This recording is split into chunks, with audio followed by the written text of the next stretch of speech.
వృందావనలో గోపకులు గోపికలు ఆనందంగా జీవిస్తున్నారు. ఒకరోజు అక్కడికి భయంకరమైన ఎద్దు వచ్చాడు.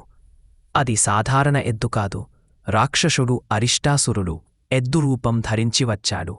అతని కన్నులు ఎర్రగా మెరుస్తున్నాయి, నోటినుంచి నిప్పు రాలుతున్నది.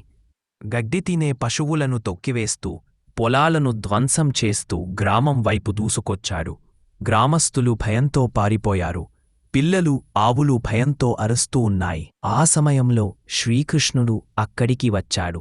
ఆయన ముఖంలో భయం లేదు, కేవలం ధైర్యం, దయా మాత్రమే కనిపించాయి. అరిష్టాసురా, ఈ వృందావనాన్ని ఎందుకు భయపెడుతున్నావు అని కృష్ణుడు గంభీర స్వరంతో అడిగాడు. కాని రాక్షసుడు సమాధానం చెప్పకుండా గర్జిస్తూ కృష్ణుడిపై దూసుకొచ్చాడు. ఎద్దు రూపంలోని అరిష్టాసురుడు తన పుంజం మరియు కొమ్ములతో దాడి చేయగా కృష్ణుడు చాకచక్యంగా పక్కకు తప్పుకున్నాడు. అతని కొమ్ములను 2 చేతులతో బలంగా పట్టుకున్నాడు. ఆ శక్తిని తట్టుకోలేక రాక్షసుడు తడబడిపోయాడు. కృష్ణుడు అతన్ని నేలమీద పడగొట్టి గాల్లోకి ఎత్తి దూరంగా విసిరేశాడు. ఆ ప్రభావంతో రాక్షసుడి రూపం విడిపోయి అసలు రూపంలోకి వచ్చి నేలపై పడిపోయాడు. అతను తన పాపాలను గుర్తుచేసుకొని కృష్ణుని శరణు కోరాడు.